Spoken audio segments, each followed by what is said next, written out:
ګلبدین حکمتیار چیرته ولې او څه ویلي څه پلان لري او بیا څه کول غواړي. سلام ستړي مشئ. د حزب اسلامي مشر انجینر ګلبدین حکمتیار وایي د افغانستان خلک به نږدې راتلونکي کې د یو اسلامي نظام څښتنان شي. حکمتیار په داسې مهال په افغانستان کې د یو نوي نظام د راتلو خبره کوي چې په پام کې د راتلونکو نږدې 10 ورځو پورې په دوحه کې د بین الافغاني مذاکراتو دویم پړاو پیل شي. نوموړي دغه څرګندونې پرون په کابل کې د جدې د شپږمې په مناسبت جوړې شوې غونډې ته وکړې.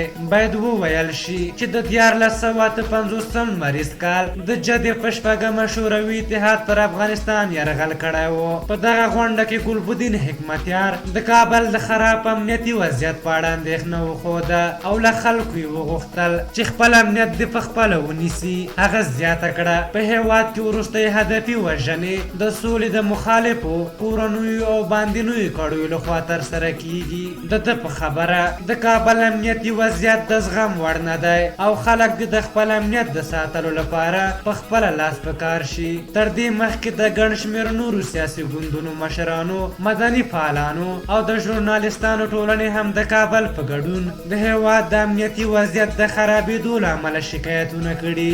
دا په داسې حال کې ده چې په دې وروستیو کې د افغانستان په ډېرو ولایتونو کې هدفي وژنې ډېرې شوې چې ډېر کله د همدې وضعیت له امله په حکومت سختې نیوکې کیږي او دا د ګلبدین حکمتیار هم له موقع په استفادې توندې نیوکې وکړې.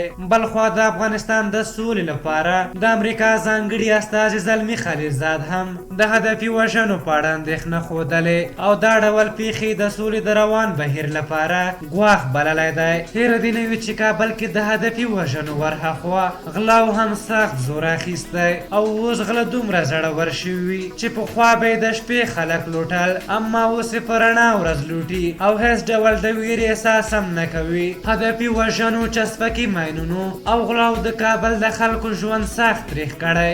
یاد دې وي چې ولسمشر غني د کابل د امنیت مسؤلیت امرالله صالح ته سپارلی و چې هغه ګڼ اقدامات وکړل خو کومه محسوسه نتیجه ترلاسه نه شوه او وضعیت لا خراب شو. په هر حال ستاسو په نظر افغان حکومت څه کولی شي چې د هدفي وژنو او غلاو مخه ونیسي؟ خپل نظرونه راته په کومنټ کې ولیکئ. که زموږ ویډیو مو خوښه شوې وي ضروري لایک کړئ. تر بلې ویډیو مو په لیا بخښونکي خدای سپارم. د الله په امان.